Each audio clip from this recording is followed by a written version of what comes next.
On election night 2008, in November of 2008, this was probably the single strangest on-air moment for me. This happened after midnight East Coast time. Barack Obama had already won the presidency, and we were here in this studio covering the reaction to the election results around the country. And in the midst of that, with everybody else I work with here at MSNBC, this happened. I believe we've got some pictures out of San Francisco as well. Some of the celebration pouring out in the Castro district of the city, as it's known. A place near and dear to your heart, to Chris me, Matthews. Certainly me, having written for the papers out there all these years. That may not all be celebration if it's in the Castro and we haven't got the results of Prop 8 yet. Which me saying, that may not all be celebrating, you guys. Have you heard anything about Prop 8? What was happening in the Castro in San Francisco on election night was a little more complicated than just people cheering for Obama. It was people realizing that on the same night that America voted for its first African-American president, same-sex couples in California had lost their existing civil right to get married. Joining us now from a rally in Los Angeles are the two unlikely allies who brought this case in federal court, attorneys David Boies and Ted Olson. They faced off against each other, of course, in Bush v. Gore in 2000, but they stood on the same side in this case. Gentlemen, congratulations, and thank you so much for your time tonight. Thank you. Thank you, Rachel. Mr. Olson, let me start with you. Do you feel like you got everything you were hoping for from Judge Walker's ruling today? We feel very, very gratified by Judge Walker's ruling. It was a 138-page analysis of all of the evidence in the case on both sides.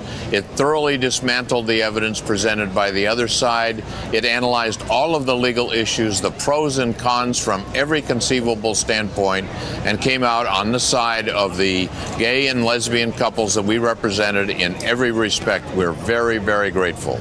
Mr. Boies, looking ahead to next steps here, obviously the opposition in this case already filed paperwork indicating that they would like to appeal. Candidly, do you think that there are any elements of this ruling that may be difficult to defend on appeal? Judge Walker obviously wrote a very forceful statement of his view of the evidence. It was a very, very careful and well-written opinion, and it was very well grounded in the facts of the case. We said at the beginning that we would establish three things: that marriage was a fundamental right, that depriving gay and lesbian citizens of the right to marry harmed them and harmed their children, and that depriving gays and lesbians of the right to marry could not help heterosexual marriage at all. The judge pointed out that we were right on all three of those grounds, and that not only were we right, but the defendant's own witnesses had admitted those three propositions during the trial. So I think that one of the things that the judge has done is has made a very, very strong opinion that's very, very difficult to overturn on appeal. Mr. Olson, there's another gay marriage case that is making its way to the Supreme Court from Massachusetts, where gay marriage is legal, of course. Last month, the U.S. District Court judge ruled that the Defense of Marriage Act, the Federal Defense of Marriage Act, is unconstitutional. What effect do those cases have on one another? What effect do those cases, how do they interact with this case that you've just won today in terms of what happens ultimately at the federal or Supreme Court level? Well, there are different cases involving different issues, but the common thread in these cases is treating gay and lesbian individuals equally and not discriminating against them, not applying the laws of the United States or the laws of California or any other state in a discriminatory fashion for no purpose against individuals who happen to be gay and lesbian. The judges in the Massachusetts case and the judge today in the California Proposition 8 case went through all of the evidence and could find no justification, no rational basis for the disparate treatment of gays and individuals with respect to marriage. And the Massachusetts judge did pretty much the same thing with the federal Defense of Marriage statute. So the cases resonate with one another. They make a strong collective case for ending discrimination on this basis.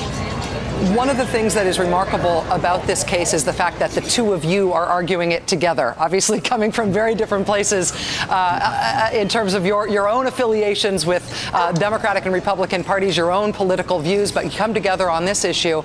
I wonder, looking ahead to the U.S. Supreme Court, what is considered to be a very conservative John Roberts-led Supreme Court right now, Is this the right court to bring up a gay marriage case before? Is the court just too conservative to ever rule in favor of equality in this current incarnation? I think that one of the messages that Ted and I working together on this case sends is that this is not a Republican or Democratic issue, not a conservative, it's not a liberal issue. It's a human rights, it's a civil rights issue. This was a great victory for gays and lesbians and the children that they raised. But it was also a great victory for all Americans, for anybody who's ever been discriminated against because they are of a different color or of a different sex, different creed, or indeed all Americans who have an interest in equality. And I think that is a common value of all of us, not just conservatives, not just liberals.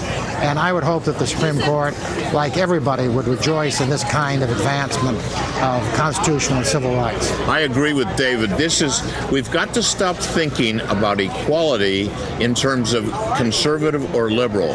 We need to start thinking about the fact that gays and lesbian citizens are our brothers and our sisters. They're entitled to equal places in our society. That should be a conservative value. It is also a liberal value. It is not something that should split us. Would either one of you gentlemen mind doing me a favor and just turning around to the people behind you and asking them if they're happy with today's ruling? David will do that. What do you think about that, Patty?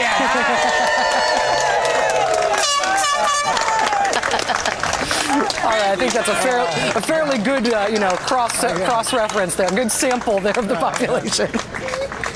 Okay. Well, David Boies and Ted Olson, I know that this is a very big day for you, and I really appreciate you taking the time to talk with us today. Congratulations again, and good luck as this continues forward. Thank you very much. Thank you, Rachel.